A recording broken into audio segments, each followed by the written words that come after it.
buat Kanda, silakan.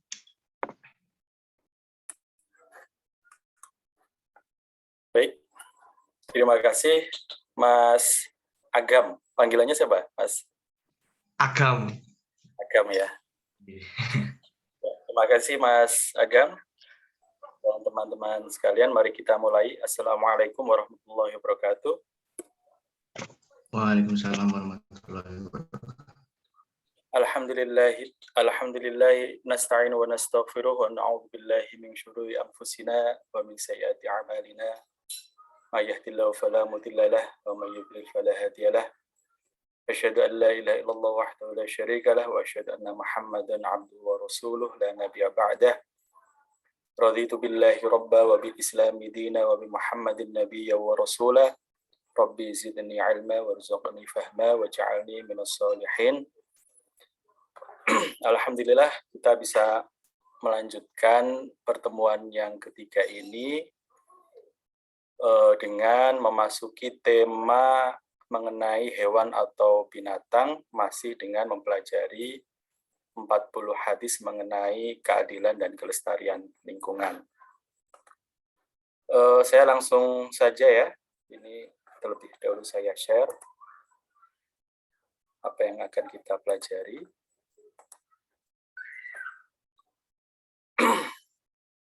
Di dalam tema mengenai hewan ini, buku himpunan 40 hadis hijau dimulai dengan salah satu kutipan yang berasal dari Al-Quran surat Al-An'am ayat 38. Saya bacakan terlebih dahulu. A'udzubillahi minasyaitonirrajim. Wa ma min dabbatin fil ardi wala ta'iri yatiru bi janahihi illa umamun amsalukum ma farradna fil kitabi min syai' thumma ila rabbihim yuhsyarun. Dan tiadalah binatang-binatang yang ada di bumi dan burung-burung yang terbang dengan kedua sayapnya, melainkan umat juga seperti kalian. Jadi binatang-binatang di sini dicontohkan burung-burung yang terbang itu termasuk juga umat, sebagaimana kita manusia adalah juga umat Allah. Tiadalah kami alpakan sesuatu pun dalam Alkitab atau dalam Al-Quran. Jadi tidak dilupakan keberadaan binatang-binatang atau hewan-hewan itu. Bahkan beberapa nama surat di dalam Al-Quran ini dinamai dengan nama-nama binatang ya, seperti Al-Baqarah, Al-An'am, apalagi An-Naml, Al-Fil, Al-Ankabut, dan lain-lain sebagainya. Jadi binatang menempati posisi yang istimewa ya di dalam Al-Quran.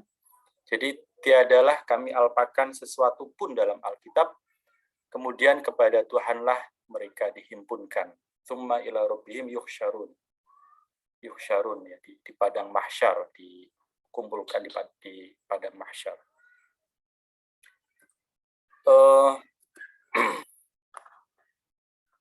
Itu sebagai pembukanya untuk menunjukkan betapa hewan atau binatang itu menempati posisi yang mulia, bahkan menjadi tema dan dijadikan judul di dalam Al-Quran.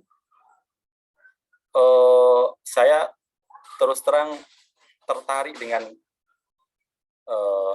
kata-kata kutipan ya, kutipan ayat ini, yang di situ menegaskan bahwa binatang itu juga umat sebagaimana kita manusia. Kemudian poin yang kedua adalah binatang-binatang itu juga nantinya akan dikumpulkan di padang mahsyar, sebagaimana manusia, jin nanti juga dikumpulkan, lalu dihisab, lalu ditentukan mana amal perbuatan yang baik dan yang buruk, yang lebih banyak kemudian masuk ke surga begitu, dan sebaliknya yang amal perbuatannya yang jelek kemudian masuk ke dalam neraka. Nah, apakah hewan itu nantinya setelah dikumpulkan di padang mahsyar mereka juga dihisab sebagaimana manusia atau jin? Saya sempat membaca ada beberapa pendapat ya yang setidak-tidaknya terbagi ke dalam 3 kelompok pandangan. Yang pertama mengatakan bahwa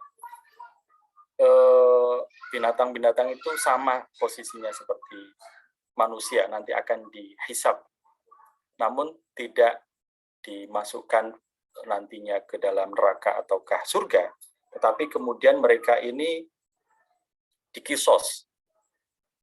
Dikisos itu artinya membalas ya perlakuan jelek yang dulu dilakukan terhadap teman binatangnya yang lain. Jadi kalau ada satu binatang yang ketika di dunia itu melakukan perbuatan jahat kepada binatang yang lain, maka dia dikisos untuk sebagai imbalannya di akhirat gitu. Kemudian setelah itu mereka dimusnahkan semua. Ada yang berpendapat semacam itu. Ada yang berpendapat kedua, dan ini pendapat yang banyak dianut kelompok Asy'ariyah, yang mengatakan bahwa binatang-binatang itu dikumpulkan saja dan semuanya nanti akan diberi pahala, namun tidak dihisab sebab tidak mendapat tugas dari Allah selama di dunia seperti manusia dan jin yang mendapatkan tugas untuk beribadah untuk menyembah Allah begitu. Dan pendapat yang ketiga itu yang mengatakan bahwa dia dikumpulkan begitu saja ya.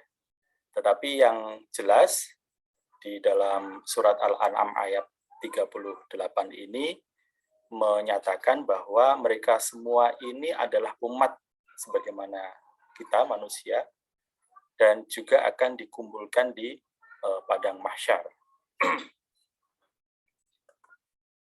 Baiklah, kita masuk ke hadis pertama mengenai binatang ini, atau di dalam buku ini urutannya adalah hadis yang ke-14. Saya bacakan. An Abi Hurairah anna Rasulullah sallallahu alaihi wasallam qala bainama rajulun yamshi bi tariqin ishtadda alaihi al-'atashu fawajada bi'ran fanazala fiha fashariba thumma kharaja فإذا كلب يلهث يأكل الثرى من العطش فقال الرجل لقد بلغ هذا الكلب من العطش مثل الذي كان بلغ بي فنزل البئر فملأ خفه ثم أمسكه بفيه فسقى الكلب فشكر الله له فغفر له قالوا يا رسول الله وإن لنا في البهائم أجرا فقال نعم fi kulli dzatin kabidin rotbatin ajrun. Artinya, Abi Hurairah meriwayatkan bahwa Rasulullah bersabda, seorang pria sedang dalam perjalanan dan dia menderita kehausan yang sangat. Ia mendapati sebuah sumur, maka ia menuruninya dan mengambil minum. Lalu dia keluar dan melihat seekor anjing menjulurkan lidahnya karena kehausan hingga menjilati tanah.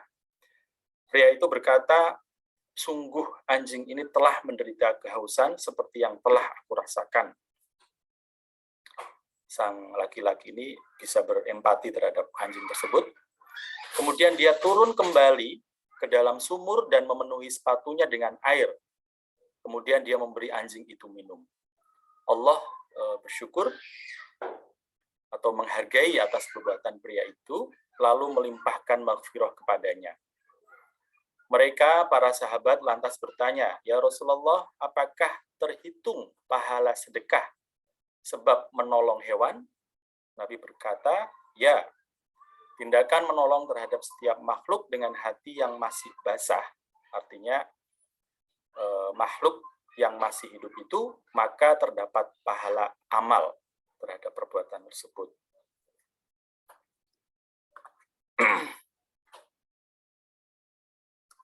Nah, dari hadis ini saya sempat memikirkan ya betapa ibadah muamalah ya yang dilakukan manusia terhadap manusia yang lain, termasuk muamalah pada makhluk non manusia, dalam hal ini adalah hewan, itu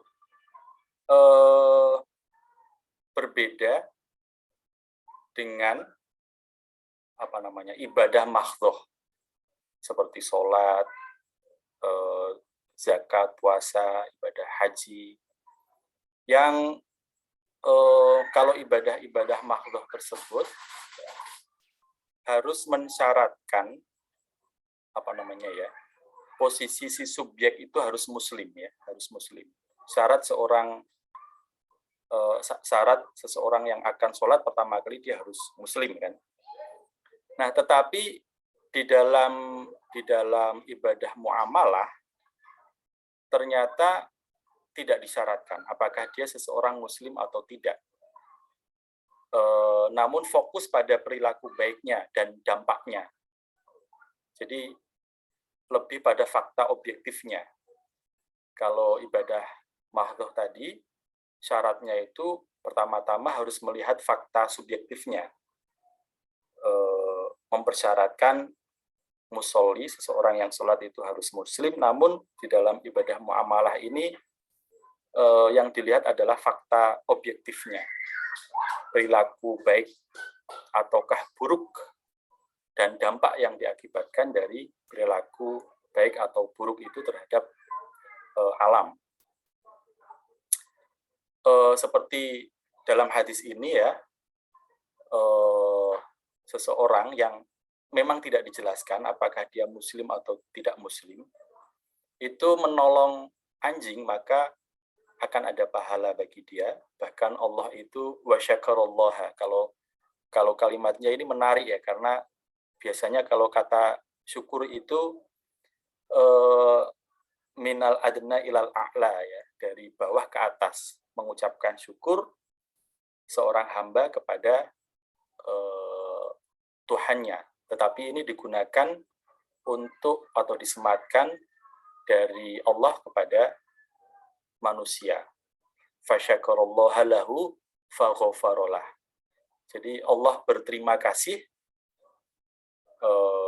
kepada orang yang melakukan perbuatan baik, menolong anjing tersebut, dan faghafaralah. Maka kemudian Allah juga melimpahkan ampunan kepada orang tersebut gitu. Di hadis lain yang juga terkenal, meskipun tidak disebutkan di dalam kumpulan 40 hadis hijau ini, kita juga sering mendengar bahwa ada seorang perempuan, kalau tidak salah disebutkan pezina. Ada yang mengatakan dia agamanya Yahudi, tapi yang jelas di dalam hadis itu disebut dia adalah seorang pezina yang juga melakukan perjalanan begitu, di tengah jalan melihat seekor anjing yang kehausan, kemudian dia mengambil air dengan sepatunya lalu memberikan anjing itu minum, dan sama kemudian Allah mengampuni dosa-dosanya dan dia dikaruniai surga. Bukan karena posisi subjeknya dia pezina, atau ada yang mengatakan dia seorang Yahudi, tetapi dia diampuni karena tindakan baiknya itu tadi. Dia diampuni karena menolong hewan dengan cara memberikan minum, meskipun yang diberi minum adalah anjing ya. Yang di dalam fikih anjing itu bukan salah satu hewan yang dikelompokkan sebagai muhtaram ya, hewan yang dimuliakan. Anjing, khinzir, babi adalah salah satu hewan yang disebut ghairu muhtaram atau yang tidak dimuliakan ya. Itu apa namanya? Tambahan penjelasan dari saya yang saya terus terang sangat tergelitik ya dengan dan sangat menarik sekali dari hadis ini, baik kandungannya maupun diksi yang digunakan di dalam hadis ini. Lalu hadis berikutnya ini sebaliknya ya. Tadi kalau sebelumnya adalah perbuatan yang baik dilakukan terhadap hewan, ya, dan ini hadis perbuatan jelek yang dilakukan oleh manusia terhadap hewan yang kita sama-sama diperingatkan. An Abdullah bin Umar radhiyallahu anhuma anna Rasulullah sallallahu alaihi wasallam qala udzibat imra'atun fi hirratin sajanatha hatta matat fadakhalat fiha an-nara la hiya at'amatha wa la saqadha idh habasatha wa la hiya tarakatha ta'kulu min khashashil ardi. Ibnu Umar meriwayatkan Rasulullah sallallahu alaihi wasallam bersabda, seorang wanita diazab sebab seekor kucing yang ia kerangkeng sampai mati. Hal itu membuat ia masuk neraka. Sebab wanita itu tidak memberi kucing makanan, ya. Wala hiya tarakatha ta'kul, atau air saat ia dikerangkeng, tidak pula membebaskannya untuk mencari makanan sendiri.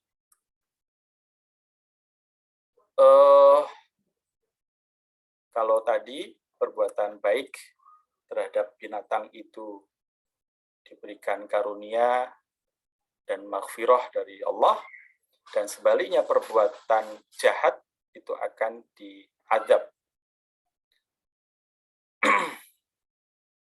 Nah, kalau kita coba kontekstualisasi begitu ya, yang disebutkan di dalam hadis ini adalah larangan berbuat jahat kepada hewan, binatang, dalam bentuk mengkerangkeng mereka, tidak memberikan makanan mereka dalam posisi mereka terkerangkeng tersebut, atau terkandang misalnya ya, atau tidak juga membiarkan mereka terlepas agar bisa mencari makanan sendiri secara bebas gitu. Nah, kalau kita kontekstualisasi ya, saya tergelitik juga untuk mengembangkan pemahaman, misalnya apakah tindakan-tindakan individu maupun kolektif kelembagaan, bahkan yang difasilitasi melalui kebijakan yang misalnya ya melakukan tindakan yang membatasi atau menutup akses atau menutup kemungkinan hewan binatang itu mendapatkan pangan secara bebas, itu bisa juga dikenakan azab semacam ini. Ya, misalnya melakukan penebangan hutan ya, terjadi deforestasi yang mengakibatkan hewan kehilangan habitatnya, hutan sebagai rumah dan sumber pangan bagi mereka itu kemudian musnah. Mereka kehilangan pangan dan akhirnya mati. Nah, apakah hal semacam itu bisa juga kita kiaskan dengan kandungan hadis semacam ini?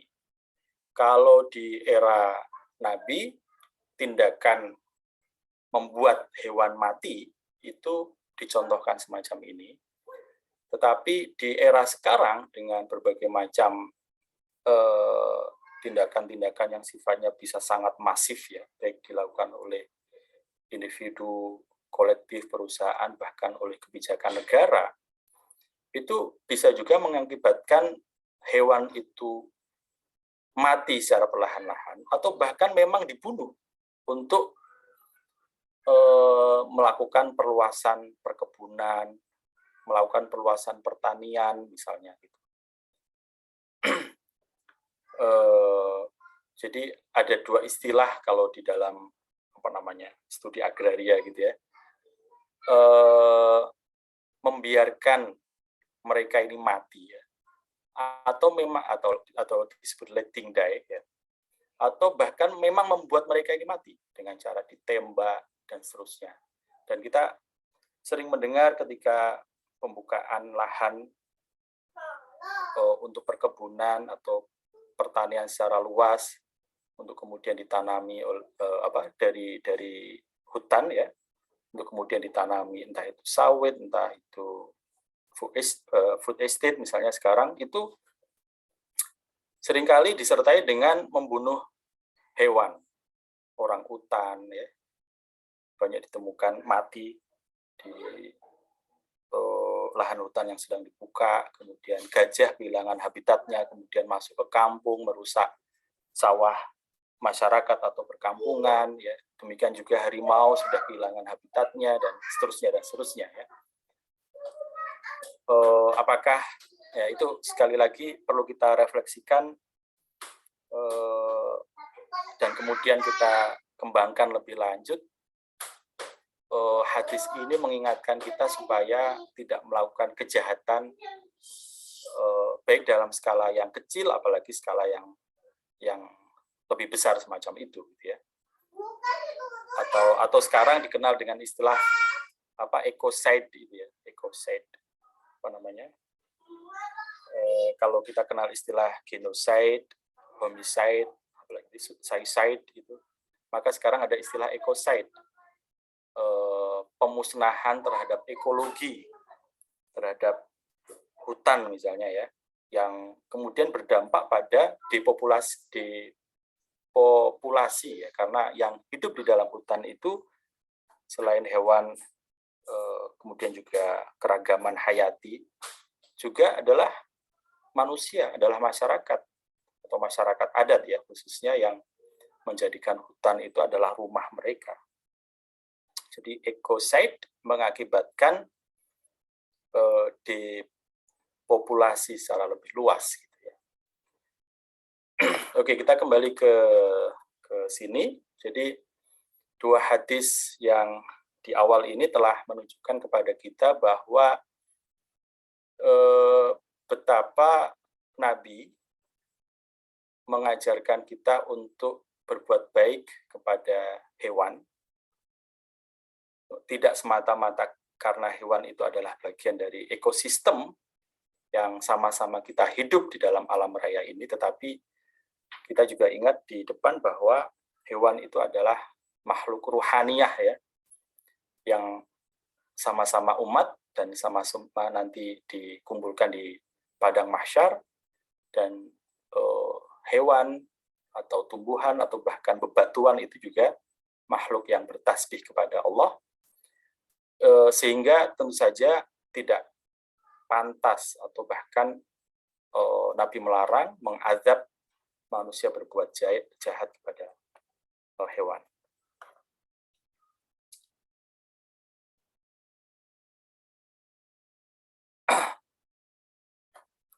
Lalu hadis ke-16 ya.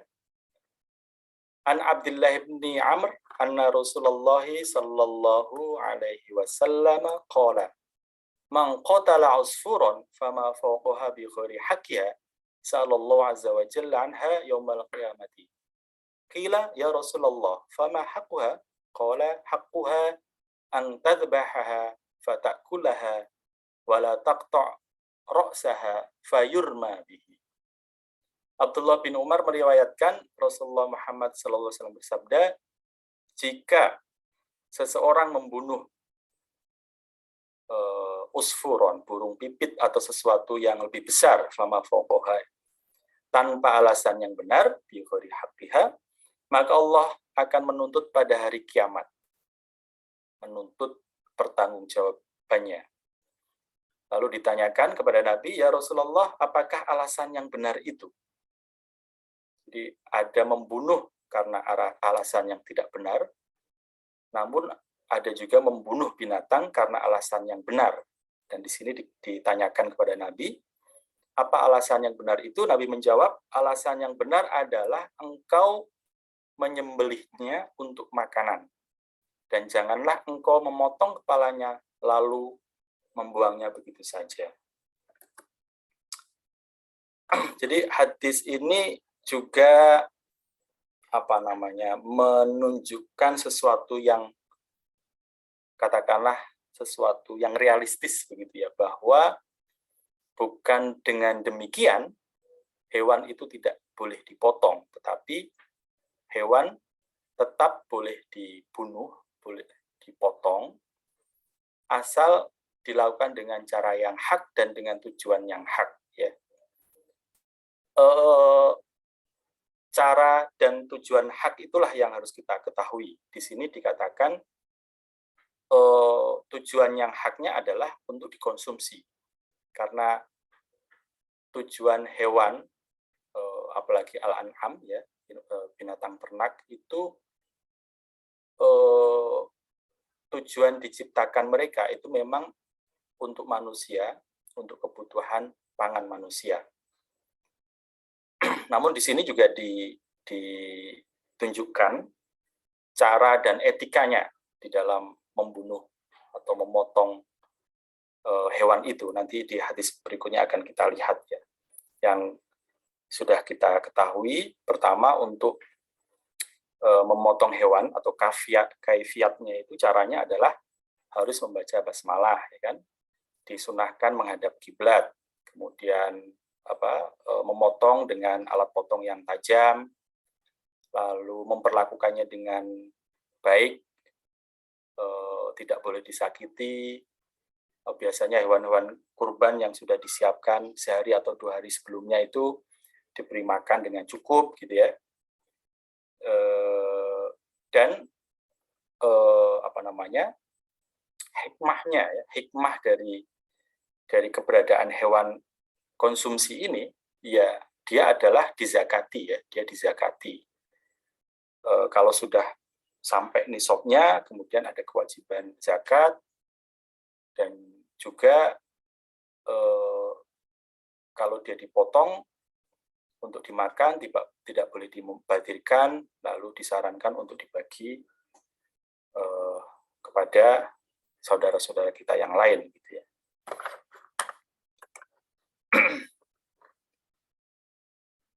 Hadis berikutnya, larangan mengganggu burung dan membakar semut. An Abdurrahman ibni Abdillah an Nabi qala kunna ma'a Rasulillah sallallahu alaihi wasallam fi safarin fantalaqa li hajatihi fara'ayna hummaratan ma'a farkhani fakhadna farkhaiha faja'atil humara faja'alat tufarrishu faja'an Nabi sallallahu alaihi wasallam faqala man faja'a hadhihi bi waladiha ruddu waladaha ilaiha wa ra'a qaryata namlin qad harraqnaha faqala man harraqa hadhihi qulna nahnu qala innahu la yanbaghi an yu'adziba bin nari illa rabbun nari. Abdullah meriwayatkan, kami sedang dalam perjalanan bersama Rasulullah SAW. Beliau memisahkan diri untuk menunaikan hajatnya. Kami mendapati seekor burung pipit merah dengan 2 anaknya.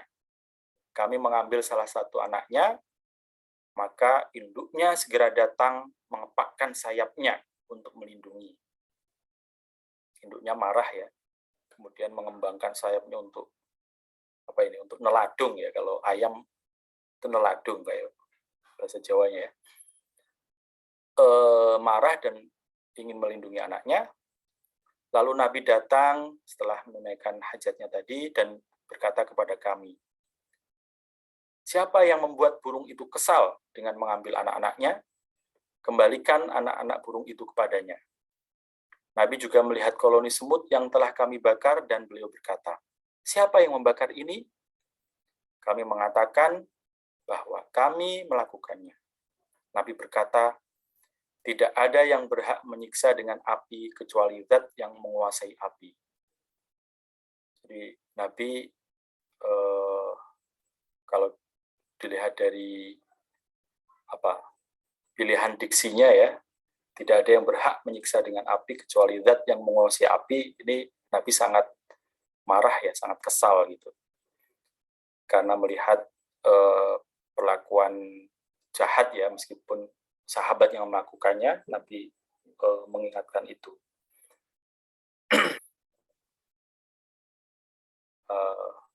Membakar koloni semut dan mengambil anak burung. Dan ada hadis yang senada ini ya, di hadis berikutnya. Ini agak saya loncatin lebih dahulu karena urutannya dua tema ini mirip, 17 dengan 19. Kalau tadi itu peringatan kepada sahabat, nah yang ini peringatan kepada Nabi ya. Allah juga memperingatkan kepada salah seorang Nabi yang tidak disebutkan namanya, karena melakukan tindakan sama seperti sebelumnya tadi, yakni membakar koloni semut. An Abi Hurairah ar-Rasulillah sallallahu alaihi wasallam qala anna namlatan qarasat nabiyyan minal anbiya'i fa amara bi qaryatin namli fa ukhriqat fa wahallahu ilahi afi an qarasatka namlatun ahlakta ummatan minal ummami tusabbih. Abu Hurairah meriwayatkan dari Rasulullah Muhammad SAW yang berkata, suatu ketika seekor semut menggigit seorang nabi, ya, salah seorang nabi di antara sekian para nabi. Ini Nabi mengambil pengalamannya untuk diceritakan kepada sahabat ya, kepada umatnya. Namun ini baik sekali bisa kita pelajari etikanya juga. Beliau tidak menyebutkan nama siapa nabi itu, tapi yang penting adalah lesson learn-nya ini yang diambil gitu. Maka Nabi itu memerintahkan agar koloni semut dibakar ya. Maka Allah mewahyukan atau mengingatkan padanya, apakah sebab satu ekor semut telah menggigitmu, maka kamu menghancurkan suatu umat di antara umat yang memujiku? Jadi Allah langsung mengingatkan dan menunjukkan langsung bahwa semut itu adalah juga umatku yang mereka ini bertasbih kepadamu. Kenapa hanya seekor semut yang menggigitmu, maka kamu membakar semua koloninya itu. Masih ada berapa hadis ini ya? 18, kemudian 20, 21, 22, 23, 5. Masih ada 5 hadis. Bagaimana? Mas moderator, Mas. Tadi kayaknya ada suara. Apakah perlu kita diskusi dulu dengan 4 hadis yang sudah kita pelajari, kemudian nanti kita lanjutkan 5 hadis berikutnya? Bagaimana?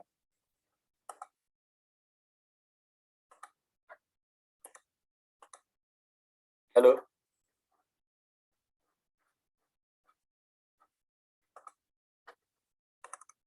Atau kita langsungkan terus?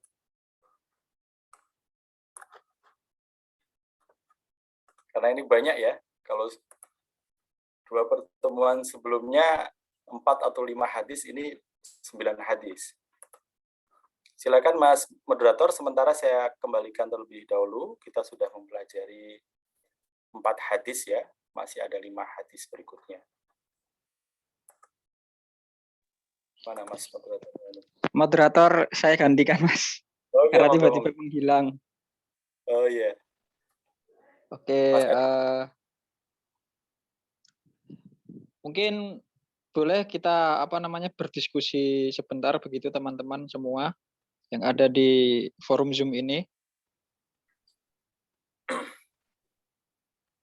karena tadi sudah ada 4 hadis yang sangat panjang sekali ya penjelasannya. Mungkin bisa kita diskusi terlebih dahulu begitu ya teman-teman ya. Silakan dari teman-teman kalau ada yang mau menanggapi.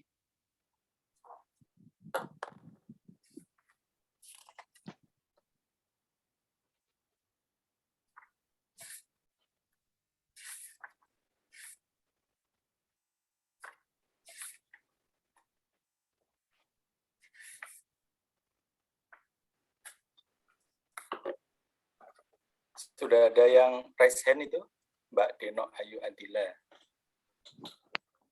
Oh iya Mbak Deno, silahkan langsung saja. Boleh di open mic. Yang pertama Mbak Deno, nanti yang kedua ini ya, siapa Kak Afin gitu. Monggo silahkan pertama Mbak Deno. Ya, terima kasih. Assalamualaikum warahmatullahi wabarakatuh. Waalaikumsalam. Tadi sudah dibahas tentang bagaimana seharusnya kita berperilaku terhadap fatwa begitu ya kan ya. Yang ingin saya tanyakan ini kalau di beberapa lembaga atau organisasi pendukung kelestarian satwa itu kan banyak yang mengecam tindakan uji coba laboratorium terhadap satwa. Terhadap satwa. Fatwa. Satwa, hewan. Oke. Ya, jadi kan banyak dilakukan uji coba laboratorium terhadap satwa begitu. Nah, itu tindakan itu banyak dikecam begitu ya kan oleh beberapa organisasi pendukung kelestarian satwa. Tapi di sisi lain kita juga membutuhkan hasilnya gitu karena kan itu untuk kepentingan sains mungkin ya dan ilmu pengetahuan atau uji coba obatnya itu sebelum sampai kepada manusia. Nah, tapi sering ditemukan bahwa uji coba laboratorium ini kebanyakan banyak yang ini tidak memperhatikan kesejahteraan satwa gitu. Dan tadi kemudian menyambung dengan yang telah disampaikan tadi, membuat mati satwa, kemudian membiarkan mati satwa. Nah, itu kan kebanyakan uji coba lab itu nanti berujungnya ke membuat mati satwa tersebut gitu. Bagaimana kan ya? Terima kasih. Assalamualaikum warahmatullahi wabarakatuh. Waalaikumsalam warahmatullahi wabarakatuh. Menarik sekali pertanyaannya.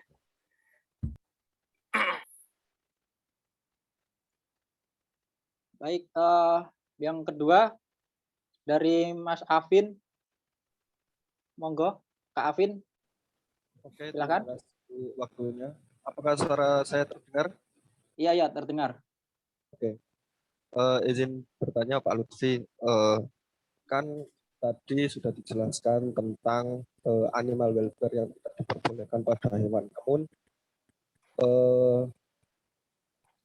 praktek-praktek hal seperti itu di masyarakat kita masih sangat masif dilakukan, terutama pada kultur menghobi yang biasanya bertiping atau memelihara burung-burung tanpa ada tujuan untuk diternak.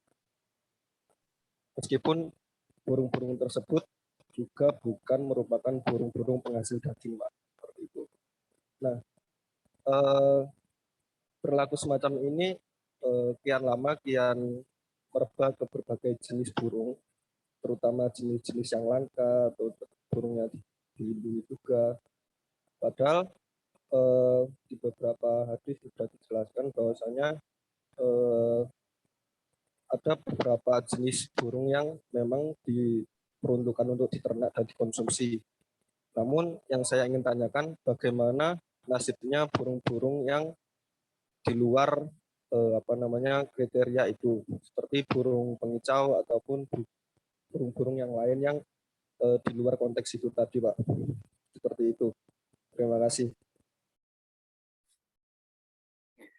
Terima kasih Mas Afin. Oke, baik. Silakan Ya, bisa ditanggapi Mas Lutfi. Ya, terima kasih Mas Adi. Menarik sekali diskusinya ya, Mbak Deno dan Mas Afin. Itu menjadi refleksi kita bersama dan mencoba mengkontekstualisasi dari hadis yang sudah kita pelajari.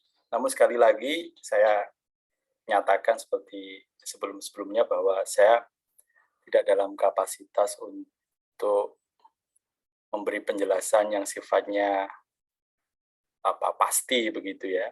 Apalagi kalau ditanyakan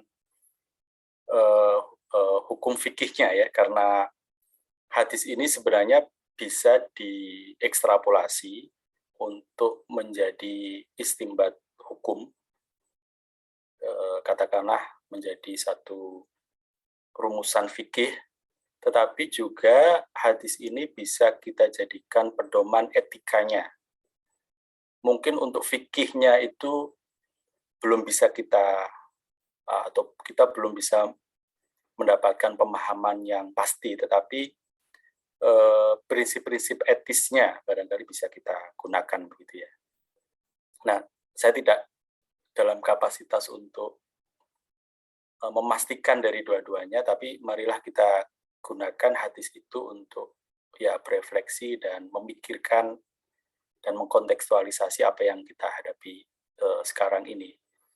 Nah, terhadap isu yang tadi dimunculkan oleh Mbak Deno mengenai satwa yang dijadikan sebagai hewan percobaan, biasanya kelinci, makanya disebut kelinci percobaan, tapi juga sekarang banyak tikus putih. Kalau kucing pernah digunakan sebagai percobaan untuk psikologi itu ya, kucing apa namanya itu, dan seterusnya, dan kemudian juga berkembang etika hewan ya. Saya sendiri tidak paham, tidak terlalu mengikuti, tetapi ya memang sepertinya sudah berkembang ke arah situ, bagaimana ada bukan perlindungan, tetapi sikap etis kita terhadap hewan. Ada yang berangkatnya dari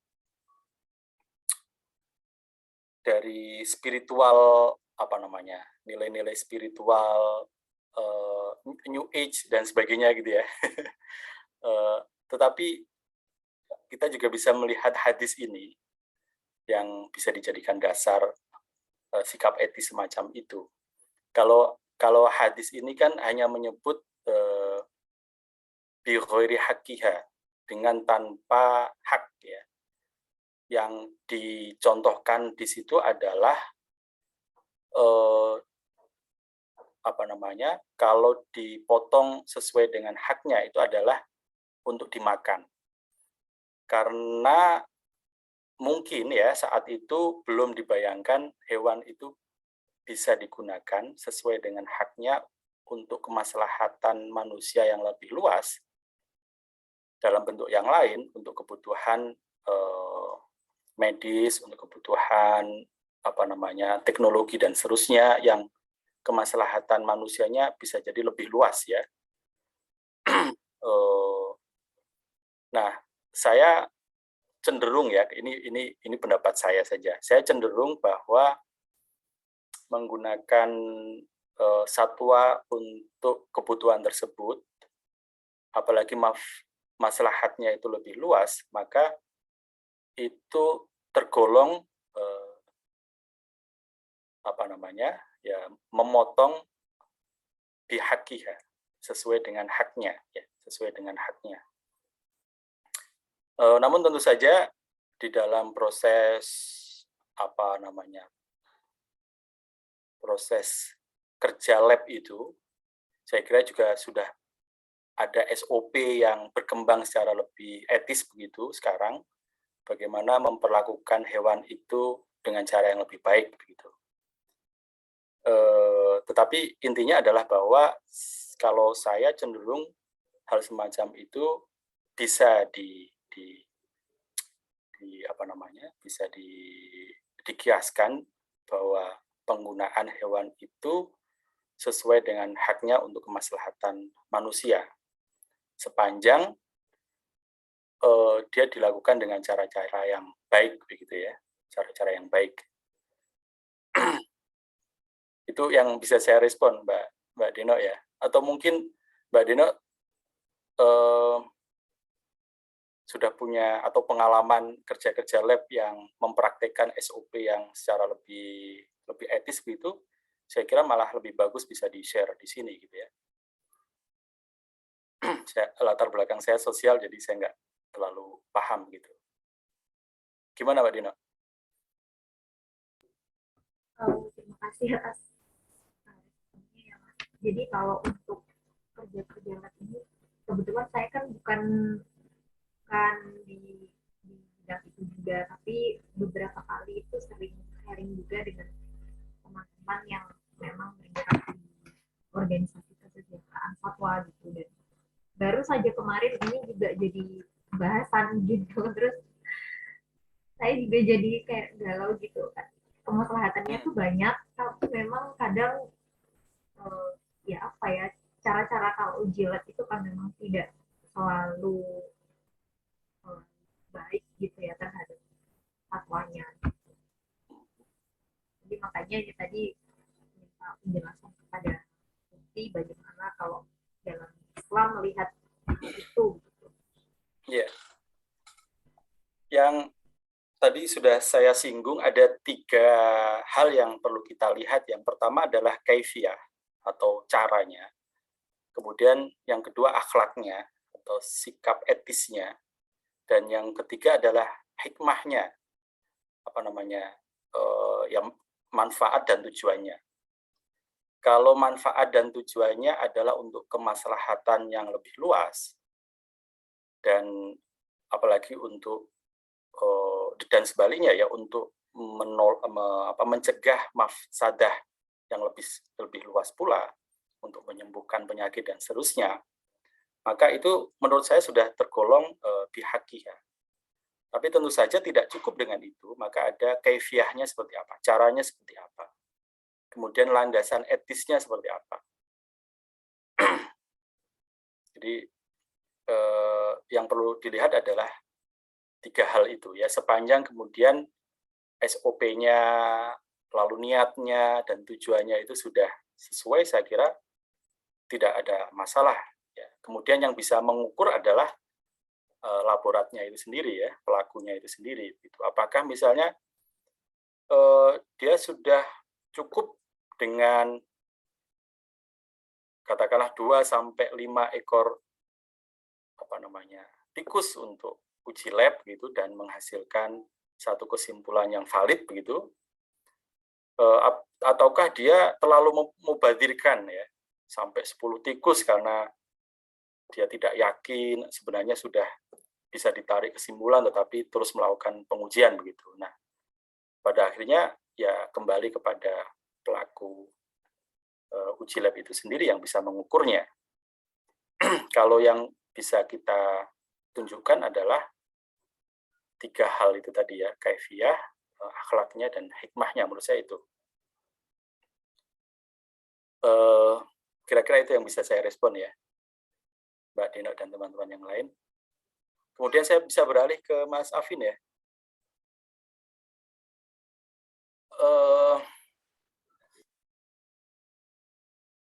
Kira-kira gimana itu ya?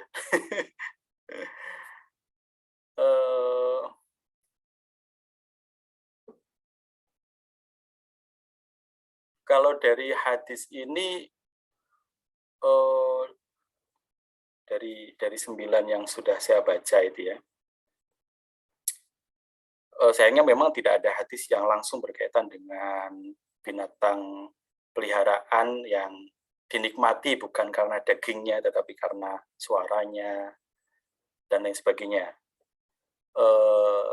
Tetapi ada satu hadis yang menunjukkan bahwa kemanfaatan hewan itu salah satunya adalah untuk dijadikan sebagai kendaraan tunggangan ya. Entah itu onta ataukah kuda yang dicontohkan di dalam hadis itu. Nah, prinsipnya kalau terhadap hewan tunggangan itu adalah dia harus diperlakukan baik, diberi pangan yang cukup, bahkan di hadis yang nanti semoga bisa kita baca, itu ada unta yang mengadu langsung kepada Nabi karena dia diperlakukan dengan tidak baik oleh pemiliknya yang ya menyia-nyiakan si unta tunggangan ini karena tidak diberikan makanan dan kemudian dia mengalami kelaparan gitu ya. Pada suatu kesempatan unta ini datang dan langsung mendekat kepada Nabi dan mengadu. Lalu si pemilik unta ini dipanggil, siapa pemilik unta ini gitu. Nah, kemudian Nabi mengatakan, kenapa kamu tidak menunaikan haknya terhadap hewan ini? Itu pengkiasan ya. Jadi ada hewan yang haknya itu adalah untuk dimakan, untuk ditunggangi, dan tadi juga pertanyaan Mbak Dino, apakah digunakan untuk hewan percobaan, kebutuhan medis atau sains dan sebagainya, itu juga bagian dari hak dan saya cenderung mengatakan iya. Nah, yang keempat ini adalah yang ditanyakan oleh Mas Afin, dimanfaatkan karena diambil kenikmatannya, ya, dijadikan apa kukilo ya, kalau orang Jawa kukilo. Turonggo, kukilo, turonggo itu dinaiki kendaraan, kukilo itu untuk apa kukilo ya burung ya untuk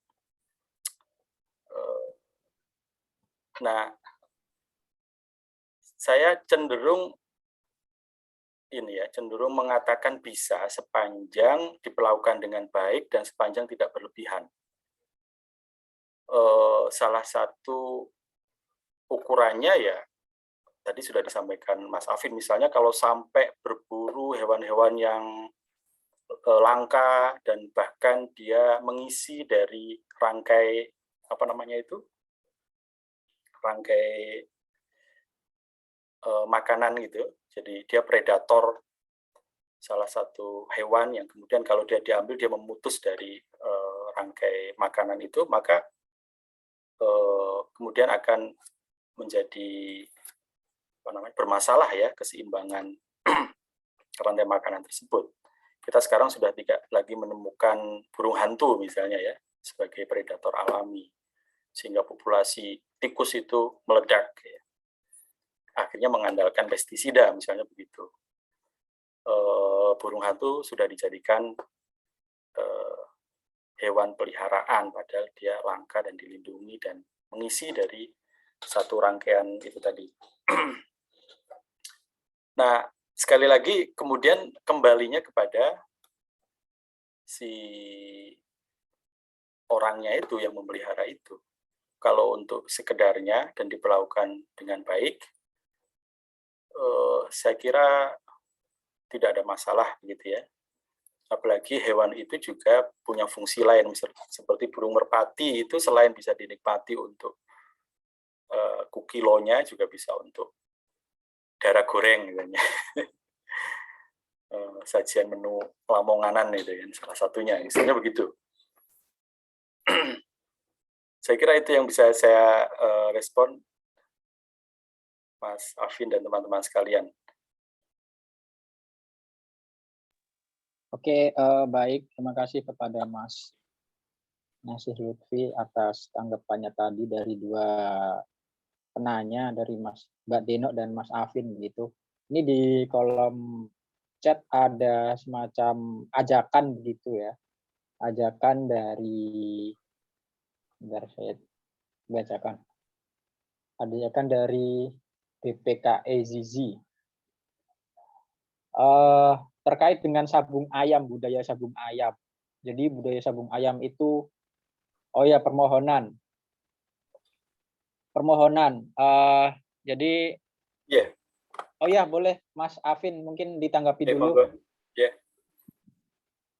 Silakan Mas Afin. Oke Pak, terima kasih. Mohon maaf kalau banyak ngomongnya. Ya silakan, saya senang lah. Oke Pak, kalau Bapak mengatakan terkait hal-hal perkara seperti itu kembali ke individu masing-masing atau personal masing-masing, maka nanti jatuhnya hanya sebagai nilai atau sekedar moral yang nanti pada harfiahnya akan tetap terjadi hal semacam ini di kemudian hari juga. Namun ada satu hal lagi Pak yang menjadikan saya itu agak tergelitik juga terkait fungsi MUI sebagai lembaga yang memberikan fatwa atau keputusan terhadap hal-hal yang mungkin dilakukan secara norma atau moral. Nah, mengapa MUI ini tidak melakukan kajian atau memberikan hasil riset yang nantinya akan menjadi fatwa bahwasanya binatang ini jangan diburu lagi atau memberikan regulasi-regulasi terkait pemanfaatan dan pengelolaan hewan-hewan ini, seperti halnya yang disampaikan oleh Bapak Zizi ini terkait sabung ayam. Kenapa MUI tidak memberikan fatwa kalau sabung ayam dilarang, ataupun dengan memberikan ketentuan dan kriteria yang bisa diterima oleh masyarakat secara luas. Seperti itu, Pak. Terima kasih. Ya, terima kasih Mas Afin. Saya senang dengan responnya dan diskusinya lebih lanjut. Sekali lagi, ini pendapat saya juga.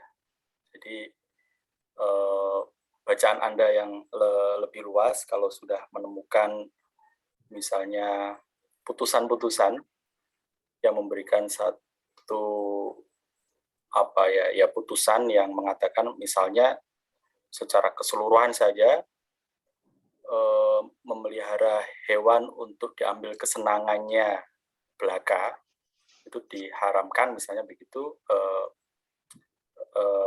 monggo saja, dan saya senang kalau bisa ditunjukkan semacam itu ya. Tetapi saya belum sampai pada kesimpulan itu. Saya tadi hanya menunjukkan kalau salah satu ukurannya adalah bihaqqiha atau bighairi haqqiha, maka setidak-tidaknya ada 3. Nah, apakah yang keempat, yang memelihara untuk kesenangan itu bisa dimasukkan di dalam kategori bihaqqiha. Tapi juga diikat dengan 3 prinsip yang tadi saya sebutkan, kaifiyahnya dalam cara memeliharanya seperti apa, kemudian sikap etisnya seperti apa, dan tujuannya seperti apa, gitu ya. Dan juga mungkin tadi Mas Afin juga menambahkan, saya juga sepakat, jenis hewan yang dipelihara, apakah itu hewan yang sifatnya masih bisa banyak ditemui, apalagi bisa dipelihara dan dikembangbiakkan secara masif, ataukah sudah langka. Apalagi kita paham fungsinya di dalam satu ekosistem ini. Maka ya 3 hal atau 3 aspek tadi itu perlu kita lihat ya. Dan saya kira cara melihat semacam itu perlu dilakukan di dalam membuat satu fatwa. Karena di Bahsul Masail NU, di Tarjih Muhammadiyah, atau di Komisi Fatwa MUI, itu menempuh cara yang sama kalau tidak salah ya. Jadi ada istinbat hukum yang didasarkan pada metodologinya ya, manhajnya, ada juga dari teksnya, antar teks itu kemudian dipahami, kemudian ada tematik atau waqi'iyah dan seterusnya begitu. Jadi memang tidak mudah untuk membuat satu fatwa gitu ya. Apalagi fatwa itu juga tidak tunggal ya. Fatwa itu tidak tunggal. Kalau di Bahsul Masail yang saya tahu begitu di NU, berbagai rujukan kitab itu kemudian melahirkan putusan-putusan yang berbeda. Apalagi ada madhab yang berlainan, misalnya kalau didasarkan pada Maliki, Syafi'i, Hanafi, dan Hambali, dan seterusnya. Tetapi kemudian ketika sudah menjadi putusan lembaga yang dikeluarkan oleh NU misalnya, maka dia sifatnya satu. Nah, apakah kemudian dia mengikat pada jamaah atau tidak, itu soal lain. itu agak sedikit berbeda dengan ditarjih ya. Ketika dia sudah diputuskan oleh lembaga, maka kemudian ia ini menjadi acuan semua anggota Muhammadiyah gitu ya, sampai dengan ranting gitu. Nah, itu agak bedanya. Kalau di MUI, fatwa MUI juga tidak mengikat gitu ya. Beberapa perkara hukum yang terjadi di Indonesia seringkali malah tidak merujuk pada fatwa MUI, tetapi PBNU atau Tarjih Muhammadiyah gitu. Kalau ini sudah masuk ke ranah otoritas kelembagaan dan sejarah lahirnya lembaga MUI sendiri yang sedikit banyak memang agak dipertanyakan oleh lembaga-lembaga yang lain gitu ya. Tetapi saya sepakat bahwa fatwa atau bahsul masail atau tarjih yang menghasilkan putusan-putusan hukum di era sekarang itu harus merespon isu-isu aktual ya, isu-isu aktual sekarang. Misalnya kalau kemarin rame-rame mengenai halal haram itu ya, kemudian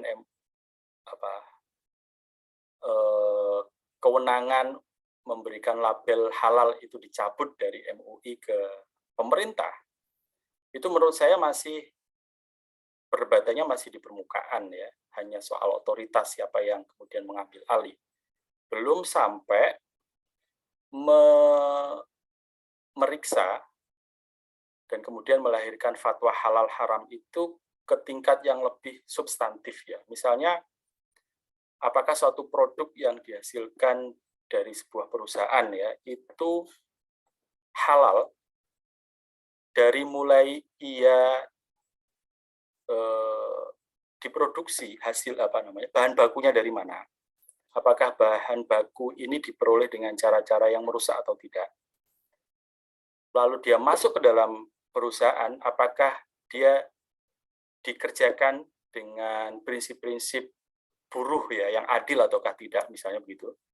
Apakah dia mempekerjakan anak-anak di bawah umur ataukah tidak? Apakah dilakukan dengan menggaji buruh dengan layak ataukah tidak, sampai dengan hasil produk itu ya dijual dengan harga yang adil ataukah tidak, maka kemudian label halal ini kalau pakai istilah fikih ya, itu dia halal secara lidzatihi, zatnya, substansi bahan bakunya itu halal, tetapi sekaligus dia harus halal li ghairi dzatihi, dari sisi di luar zatnya. Jadi proses produksinya itu tadi. Anda bisa membeli kertas ya misalnya yang dihasilkan bukan dengan cara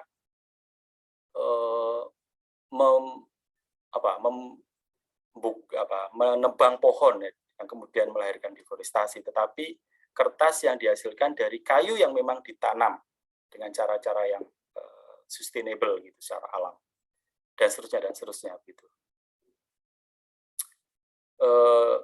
Yaitu tambahan saja dari saya. Jadi kalau soal fatwa memang harus kita hadapkan pada isu-isu yang aktual, dan itulah tantangan ijtihad di era sekarang. Dan ijtihad itu menurut saya tidak lagi syarat-syaratnya ketat ya seperti era mujtahid dahulu, yang seorang individu itu harus punya segenap syarat-syarat hafal Al-Quran dan sebagainya. Tetapi kalau sekarang ijtihad itu bisa dilakukan secara kolektif ya, seperti majelis tarjih itu ijtihad bersama, bahsul masail ijtihad bersama, dan komisi fatwa melakukan ijtihad bersama. Itu yang bisa saya respon teman-teman sekalian.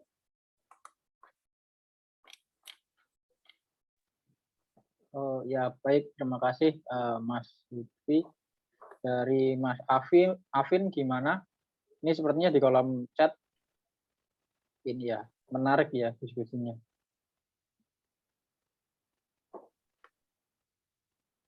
Tadi dari Bapak Aizizi ini, Saya sambil baca ini. oh iya, ya Mas, saya juga sambil baca. Hmm, Ini terkait dengan menanggapi terkait dengan budaya sabung ayam, yang mana budaya sabung ayam ini dijadikan sebagai hiburan gitu di Indonesia dan sudah menjadi sebuah kebudayaan. Dan memang sabung ayam ini banyak sekali ya di Indonesia ya.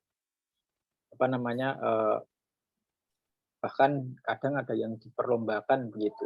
Dan Yeah. Pak Zizi ini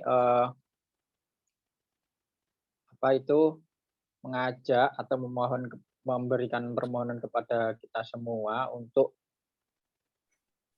membuat tulisan gitu. Yeah. Kalau sabung ayam saya sangat setuju, itu jelas dilarang ya. Ada unsur menyakiti, ada unsur berjudinya, ada unsur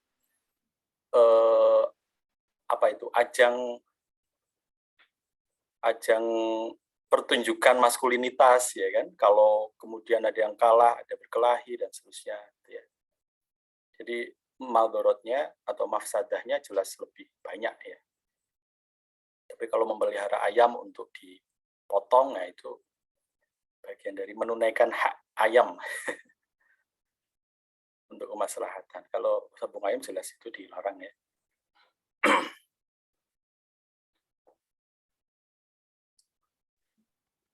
Ya, oke baik, mungkin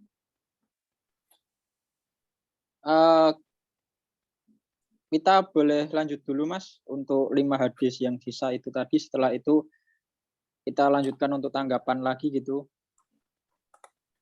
Boleh? Ini saya baca Yes. secara cepat karena beberapa isinya tadi sudah saya sampaikan ya. Iya. Silakan Mas. Sudah kelihatan? Belum. Sudah. Ya. Tadi hadis 17, oke, sekarang 18. Saya lanjutkan. Bismillahirrahmanirrahim. An Suraqah ibni Ju'shum qala sa'altu Rasulullah sallallahu alaihi wasallam an dhalatil ibli takhsha hiyadi qad luttuha li ibli fahal li min ajrin in saqaituha qala na'am fi kulli dhati kabitin harra ajrun. Suraqah bin Ju'shum mengisahkan, aku bertanya kepada Rasulullah Muhammad SAW tentang unta tersesat yang datang untuk minum dari tangki yang telah aku siapkan untuk untaku sendiri. Jadi sahabat Suraqah ini sedang menyiapkan minum untuk untanya, tetapi tiba-tiba ada unta tersesat yang datang kemudian mengambil atau ikut minum di tangki air yang disiapkan tadi. Kemudian bertanya kepada Nabi, apakah aku akan diberi pahala jika memberinya air untuk minum? Nabi menjawab, ya, tindakan menolong terhadap setiap makhluk dengan hati yang masih basah atau hidup itu maka terdapat pahala. Ini senada dengan hadis sebelumnya tadi. Kemudian hadis ke-20, ini tadi sudah saya sampaikan isinya. Ansah libnil Handoliyah qala marra Rasulullah sallallahu alaihi wasallam bi ba'irin qad lahiqa dhahruhu bi batnihi faqala ittaqullaha fi hadhihi al-baha'im al-mu'jamati farkabuha salihatan wa kuluha salihatan. Sahal ibnu Handoliyah mengisahkan Rasulullah Muhammad sallallahu alaihi wasallam melewati seekor unta yang punggungnya menimpa perutnya.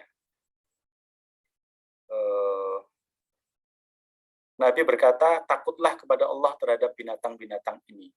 Naiki mereka selagi mereka sehat, dan makanlah selagi mereka sehat. Jadi, ini salah satu kaifiyah tadi itu ya. Cara memperlakukan binatang, yang salah satunya di sini manfaatnya adalah untuk ditunggangi sebagai hewan kendaraan itu, naikilah selagi mereka sehat. Kalau sakit, jangan dipaksa, tapi harus dibuat sehat lebih dahulu. dan makanlah selagi mereka sehat. Ya.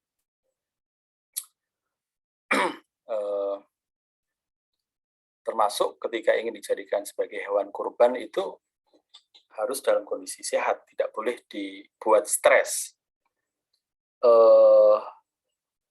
Kita tahu di beberapa ini ya informasi itu bahwa cara membunuh atau memotong membunuh hewan dengan cara dipotong ininya lehernya itu secara sains konon katanya ya, saya tidak tahu pasti gitu, tetapi yang bisa kita baca itu dinilai paling paling sedikit menimbulkan rasa sakit ya pada hewan tersebut, dan itu yang diajarkan di dalam Islam ya, dengan cara menyembelih hewan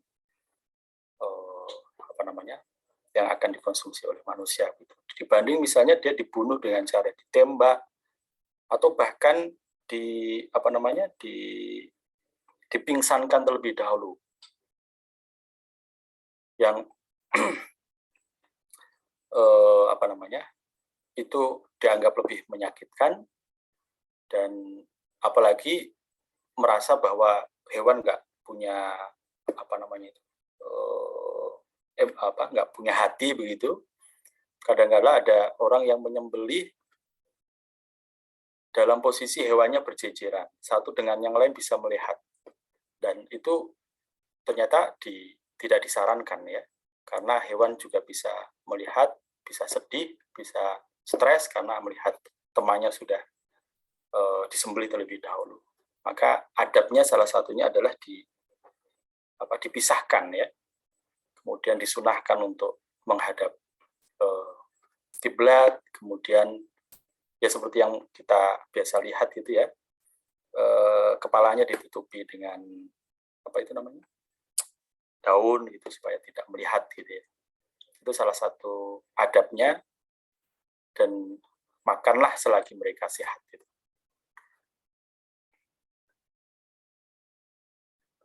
Larangan menjadikan hewan sebagai target latihan. Nah, termasuk tadi pertanyaannya atau diskusinya Mas Afin tadi ya, menjadikan dia sebagai ya sabung ayam itu tadi. Wa haddatsani Zuhair bin Harb haddatsana Husaim akhbarana Abu Bishr an Sa'id bin Jubair qala marra ibn Umar bi fityanin min Quraisyin qad nasabu tayran wa hum yarmunahu wa qad ja'alu li sahibi tayri kulla khati'atin min nablihim falamma ra'aw ibn Umar tafarraqu faqala ibn Umar man fa'ala hadha la'ana Allahu man fa'ala hadha inna Rasulullah sallallahu alaihi wasallam la'ana man ittakhadha syai'an fihi ar-ruhu khuradun.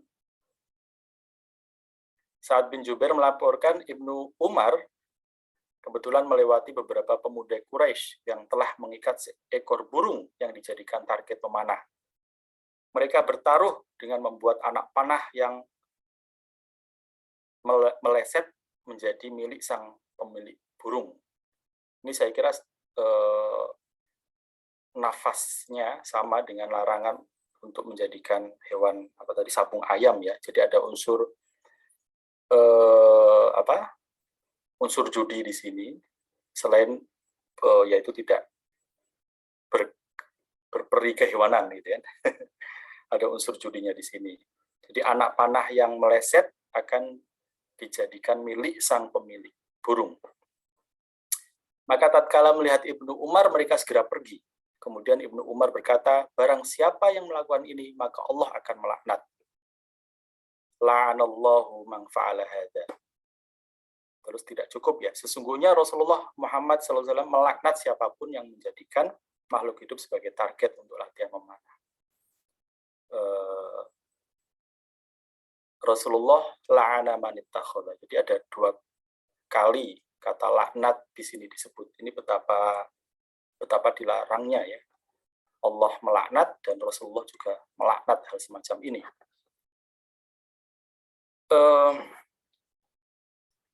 unta telantar yang mengadu pada Nabi. An Abdullah bin Ja'far qala fadakhala ha'iton li rajulin minal ansari fa idza jamalun falamma ra'a an-nabiy sallallahu alaihi wasallam hanna wa dharafat 'ainahu fa atahu an-nabi sallallahu alaihi wasallam famasaha dhifrahu fasakata faqala man rabbu hadzal jamal liman hadzal jamalu faja'a fatan minal ansari faqala li ya Rasulullah faqala afala tattaqillaha fi hadhil bahimah allati malakallahu iyyaha fa innahu syakka ilayya annaka tuji'u wa tud'ibuhu. Abdullah bin Ja'far meriwayatkan bahwa Rasulullah Muhammad sallallahu alaihi wasallam pada suatu ketika memasuki sebuah taman di kalangan Ansor. Ketika seekor unta melihat Nabi, unta itu melenguh dan mengeluarkan air mata. Maka Nabi mendatanginya, mengelus-elus kepalanya hingga unta itu terdiam. Kemudian Nabi berkata, siapa yang bertanggung jawab pada unta ini? Siapa pemiliknya? Lalu seorang pemuda dari Ansor datang dan berkata, ini milikku, wahai Rasulullah. Kemudian Nabi berkata, apakah kamu tidak takut kepada Allah atas hewan ini yang telah Allah kuasakan kepadamu? Sesungguhnya unta ini mengadu kepadaku bahwa kamu telah membiarkannya lapar dan lelah. Berikutnya, haddatsana Musaddadun qala haddatsana Ismail bin Ibrahim qala haddatsana Ziyad bin Mikhrab an Muawiyah bin Qurrah an abihi qala rajulun ya Rasulullah inni la azbahu syata fa arhamuha aw qala inni la arhamu syata an azbaha qala wasyatu in rahimtaha rahimakallahu marratain. Muawiyah bin Qurra mengisahkan dari arah ayahnya yang berkata, seorang pria berkata, ya Rasulullah, aku akan menyembelih seekor domba, namun aku merasa kasihan padanya. Atau dalam redaksi lain, aku sungguh kasihan pada domba yang akan kusembelih. Maka Nabi berkata, karena engkau menunjukkan belas kasihan kepada domba, maka Allah akan menunjukkan belas kasihan kepadamu 2 kali. Jadi ini etika terhadap hewan yang akan disembelih pun kita harus bersikap welas asih terhadap mereka. Dan akan diganjar dengan belas kasihan 2 kali dari Allah. Demikian teman-teman, ada 9 ya hadis mengenai hewan ini yang bisa kita pelajari bersama-sama. Saya kembalikan ke moderator dan teman-teman sekalian. Oke, baiklah. Terima kasih kepada Mas Lutfi. Dari teman-teman, silakan ada yang mau menanggapi terkait dengan 5 hadis terakhir tadi.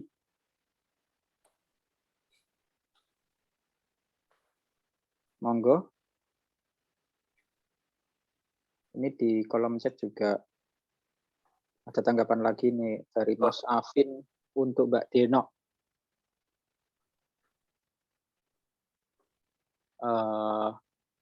Terkait dengan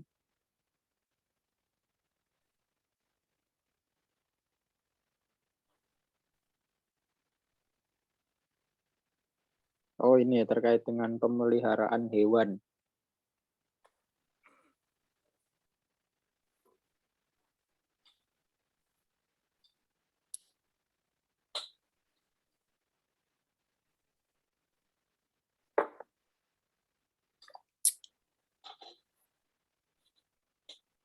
Ya, oke. Monggo teman-teman, boleh untuk saling menanggapi begitu. Bisa langsung di open mic agar diskusi malam ini semakin hidup begitu ya. Silakan dari teman-teman semua. Saya mungkin bisa menambahi dari Mas Afin ini di chat itu ya. Iya, silakan. Kalau dalam praktiknya ya, dan apa yang berkembang di masyarakat kita sekarang, ternyata untuk bisa memenuhi 3 hal tadi itu ya, kaifiah, akhlak, dan tujuannya itu dalam prakteknya tidak seperti yang diajarkan ya, seperti seharusnya. Dan sebaliknya, dalam prakteknya ternyata lebih banyak mafsadahnya, maka memang sudah harus disuarakan, harus difatwakan bahwa memelihara hal semacam itu ya, kukilo itu sudah bisa dikatakan haram ya. Kalau prinsipnya kan kita harus mengukur antara mafsadah dan maslahahnya ya. Kalau ternyata dalam praktiknya dan dalam perkembangannya sekarang mafsadahnya itu sudah aktual ya, dan masalahnya itu ternyata hanya asumtif saja, maka kita sudah bisa mengatakan ya itu sudah masuk kategori haram gitu. Apalagi sudah gengsi, dia sudah tidak lagi nilai guna tapi menjadi nilai tukar yang sudah melampaui batas ya, sampai harganya 1 miliar. Itu sudah ada ujub di sana, ada takabur di sana, ada macam-macam, gengsi sosial dan seterusnya. Menurut saya itu sudah jatuh pada kategori haram. Ya, apalagi dia punya fungsi ekologis yang luar biasa, misalnya itu tadi di dalam jejaring, apa istilahnya, jaring makanan itu sekarang sudah rantai makanan itu dia sudah tidak imbang lagi gitu. Jadi harus disuarakan dan harus tegas menurut saya kader hijau Muhammadiyah untuk mewacanakan memelihara untuk tujuan semacam itu sudah jatuh pada kategori haram. Bukti-buktinya sudah tampak mata ya. Kan kalau kita menerjemahkan kaidah fikih ya, usul fikih, darul mafasid muqaddamun ala jalbil masolih gitu kan, menghindari mafsadah atau kerusakan yang aktual, dalam aktualnya sudah terjadi, itu memang harus didahulukan daripada jalbil masolih, memperoleh kemaslahatan yang apalagi sifatnya masih asumtif. Dan apalagi masalahnya itu, untuk menuju masalah itu syaratnya sulit begitu ya dalam praktiknya.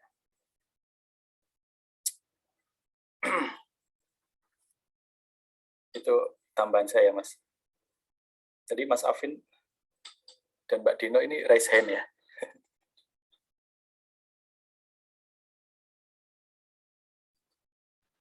Iya, monggo tadi Mbak Dino dulu mungkin yang raise hand. Silakan.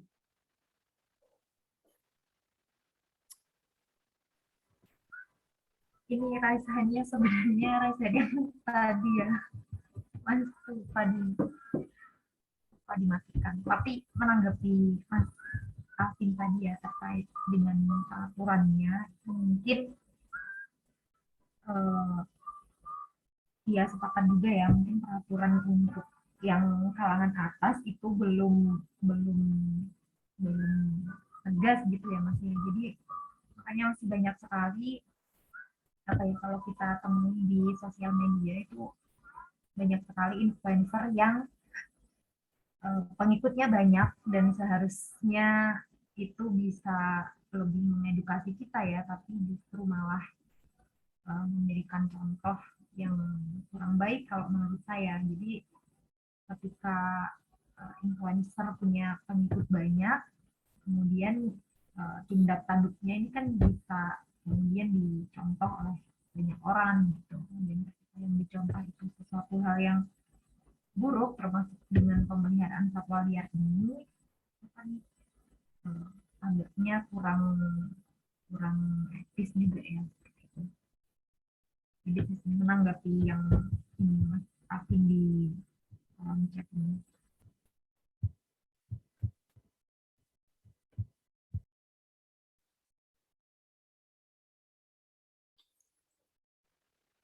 Mas Ya, Mas Afin, Af. monggo.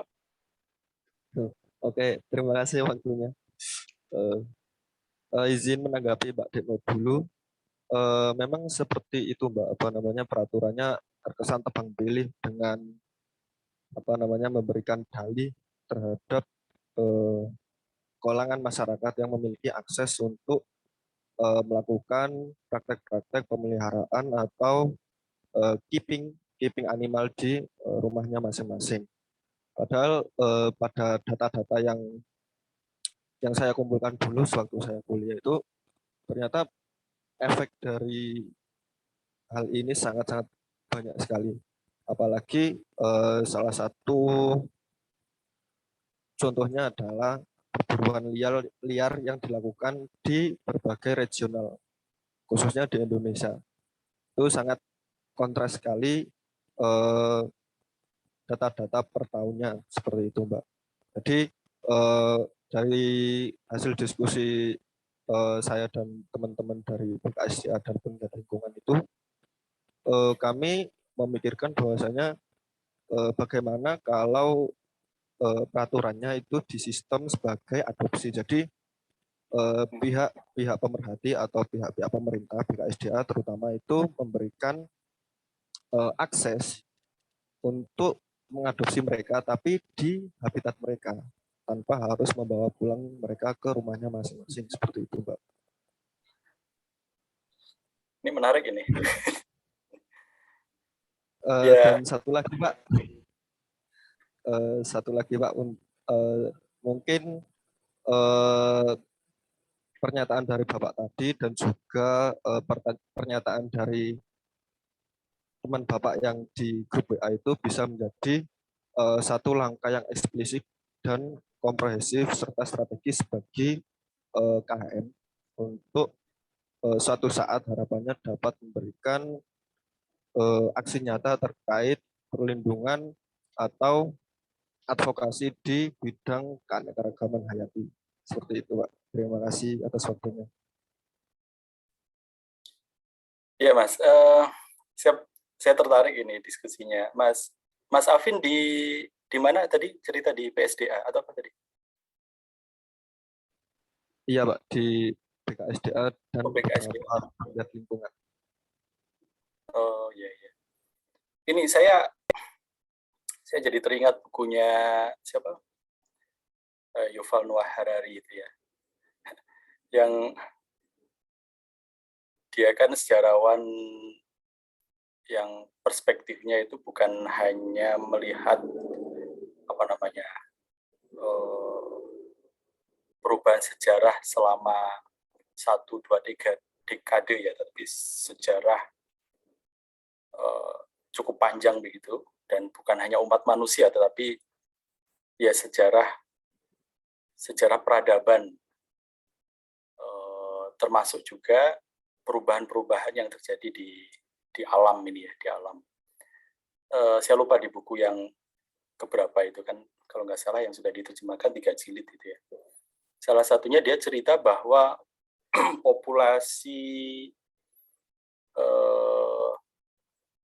kucing dan anjing di Amerika, kalau dia ceritanya di masyarakat barat gitu di Amerika, itu sudah lebih banyak yang terdomestikasi ya, dipelihara di rumah-rumah daripada yang wild animal gitu, yang liar gitu.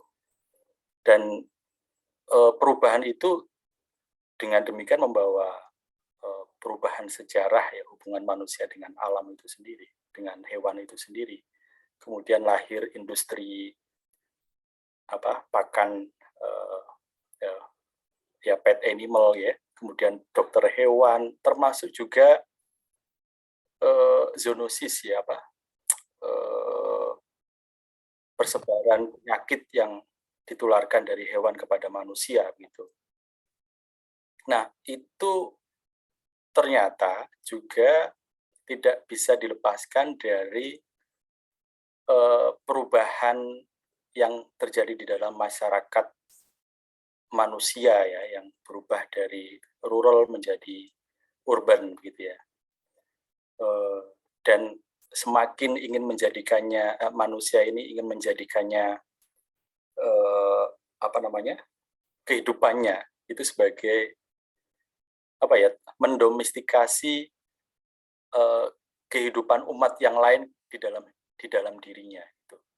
Dan itu seturut dengan paham antroposentris ya, yang menjadikan manusia sebagai pusat dan makhluk lain itu ornamen darinya gitu. Ornamen dari manusia. Kalau kita kembalikan ke ajaran Islam, hadis dan Al-Quran yang sudah kita pelajari sebelumnya, sebetulnya manusia itu sejajar dengan makhluk yang lain. Dia bukan terpisah dari alam. Manusia adalah bagian dari alam. Atau kalau kemarin saya sampaikan, manusia adalah makhluk yang sejajar dengan makhluk-makhluk yang lain. Biasanya kan di dalam satu skema itu kita membayangkan Tuhan, ya Allah, manusia dan alam. Seakan-akan manusia ini terpisah dari alam, gitu kan? Padahal ya manusia itu adalah alam, gitu kan? Saya pernah baca tafsir Al-Misbahnya Profesor Quraisy Shihab itu, yang beliau menafsirkan Al-Fatihah itu dengan cara yang dan pemahaman yang luar biasa ya. Alhamdulillahirabbil alamin. Segala puji bagi Allah, Tuhan semesta alam. Siapa yang dimaksud alam itu? Dalam tafsiran beliau, yang disebut alam itu adalah makhluk yang hidup. Jadi hewan itu adalah alam dengan segala mikrokosmos mereka. Jadi satu tumbuhan itu adalah satu kehidupan sendiri. Satu hewan itu adalah satu kehidupan itu sendiri. Ya alam itu sendiri, mikrokosmos itu sendiri. Kemudian manusia juga satu alam itu sendiri, satu mikrokosmos sendiri. Yang ketiga-tiganya, masing-masing alam itu tadi, dia adalah makrokosmos juga, semesta kosmos juga. Di situ ada bakteri, di situ ada ya makhluk-makhluk yang hidup di dalamnya gitu, dan ada kehidupan yang bersirkulasi di dalamnya gitu. Nah, sayangnya manusia ini memisahkan diri ya sebagai makhluk yang superioritas dan menjadikan dirinya sebagai center ya, antroposentris, yang kemudian menjadikan alam-alam lain ini ditarik ke dalam dirinya, ditarik di dalam kehidupannya. Kemudian semua ingin didomestikasi, termasuk kucing didomestikasi, anjing didomestikasi, dan lain sebagainya, sehingga populasi apapun ya, bahkan sekarang ular pun didomestikasi gitu ya, itu lebih banyak yang di rumah daripada yang di mana di wild ekosistem begitu ya. Apalagi ekosistemnya sudah hancur pula seturut dengan industrialisasi dan urbanisasi gitu. Itu yang bisa saya tambahkan, Mas.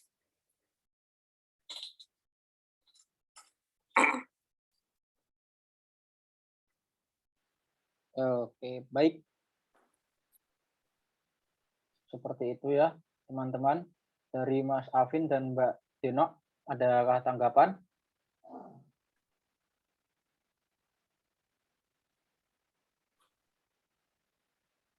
Oke, baiklah. Sepertinya tidak ada, dari Mas Afin tidak ada. Dari yang lain, bagaimana Kak? Adakah tanggapan dari teman-teman yang lain?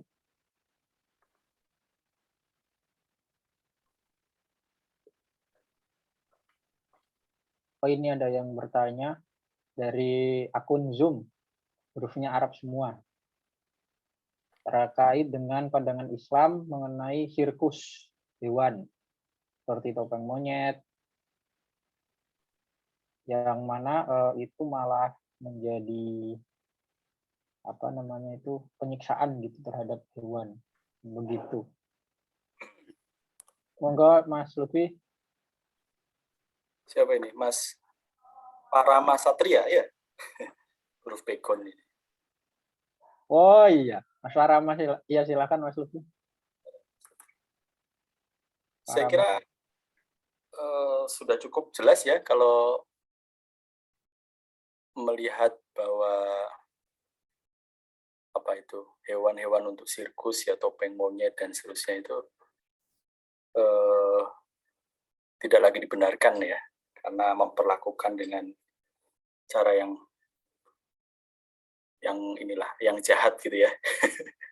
Sebenarnya menjadikan mereka sebagai hewan yang terdomestikasi saja itu sudah bermasalah ya. Apalagi beranjak lebih jauh ya, menjadikan mereka sebagai sumber pendapatan dengan cara-cara yang menyakiti gitu kan. Kalau nggak salah, khusus untuk topeng monyet di Jakarta itu pernah dilarang ya. Tapi ya itu tadi, ternyata ya bias kelas juga ya. Topeng monyet yang keliling masuk kampung itu dilarang, tapi yang kontes-kontes ya, kontes-kontes yang dilakukan oleh kelas menengah dan orang-orang kaya itu nggak dilarang gitu kan. Tapi secara prinsipil ketika dia sudah memperlakukan dengan cara menyakiti, kemudian memisahkan dari habitatnya, lalu apalagi sudah melibatkan unsur perjudian, gengsi, dan seterusnya tadi, menurut saya itu sudah kategorinya maksiat ya, maksiat. Berlaku maksiat terhadap alam gitu, terhadap hewan.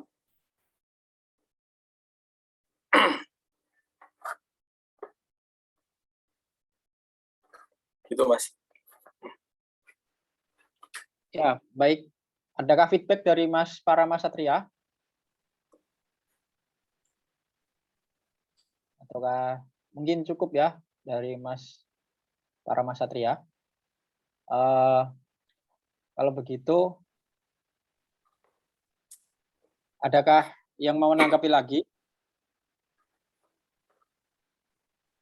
Kalau tidak ada, mungkin untuk tadarus 40 hadis hijau pada malam hari ini bisa kita cukupkan ya, teman-teman. Sebelum itu mungkin boleh memberikan closing statement dulu, Mas Nasir Lutfi. Statement. Ya, apa namanya, penutup aja, Mas. Penutup saja.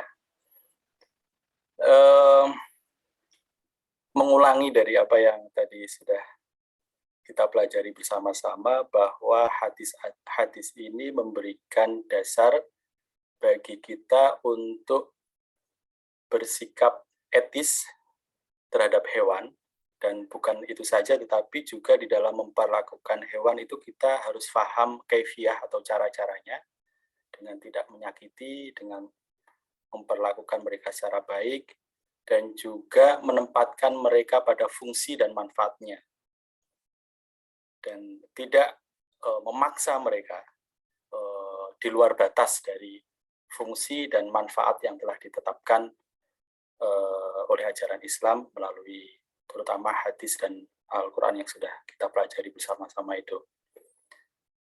Dan apa yang saya sampaikan tadi, merespon beberapa pertanyaan dan diskusi, tentu saja tidak dalam kapasitas untuk memastikan ya, apalagi dalam bentuk putusan-putusan hukum. Semua kebenaran kembali kepada Allah. Wallahu a'lam bishawab. Terima kasih. Wassalamualaikum warahmatullahi wabarakatuh. Waalaikumsalam warahmatullahi wabarakatuh. Oke, baiklah teman-teman. Tadarus hijau pada malam hari, tadarus 40 hadis hijau pada malam hari ini dengan tema hewan sudah selesai dan bisa kita cukupkan. Dan untuk tadarus 40 hadis hijau selanjutnya tanggal 22 tentang Hari Bumi, mungkin nanti itu offline, Mas. Offline. Oh, iya. Di Nanggulan, RPK. kita rencana ada di Nanggulan. Oh iya iya iya. Kulon Insya Progo Allah. di Oh di mana? Kulon Progo. Iya, di Panti Asuhan. Kebetulan Oh yang kita iya sering. ada kolaborasi ini agenda sama Greenpeace sama Wafa juga dengan Umafor. Kita Tidak bikin jauh dari agenda rumah di Mas sana. Lutfi itu, Mas. Tinggal Gimana Mas lurus, David? tinggal lurus ke barat, kiri jalan, setelah Jalan jembatan, Gedean. setelah jembatan. Ya. Jalanan saya itu. Nanti tinggal Senang di- sekali kalau Mas Lutfi kalau bisa ke sana, senang sekali. Lesek, biar Insya kelihatan Allah, saya usahakan. Ya, ya. ada yang tidak virtual salah satunya. Ya, Nanti pengen kita juga. take video. Pokoknya rumusnya itu Sherlock masih. Jadi Abi belum ngasih tahu ya. Oh iya. Kenapa Mas? Lutfi longgar. Nah, enggak, repot itu. Gelarannya disiapin, enggak dikasih tahu kiainya. Hari Jumat ya dua-dua itu. Iya, jam menjelang ini buka Mas, puasa. jam 3. Menjelang buka puasa. Oh gitu, sekalian buka bersama di sana ya. Ya. Iya, buka Itu bersama pesertanya dengan berapa, Bi? warga. Perkiraan, Bi? Pesertanya berapa, Bi? Ada 300-an katanya, Cak. Yes. Mudah-mudahan Sama warga enggak juga usah. soalnya, jamaah. Ya insya Allah Mas, insya Allah. Ya, Matur nuwun, Mas. baik. Mungkin Nun. terima kasih ya Mas Lutfi. Oke, lancar perjalanannya Mas David. Jen, Ke Malang, amin. ya. Terima kasih Mas Adi, Mas Abi, dan teman-teman sekalian.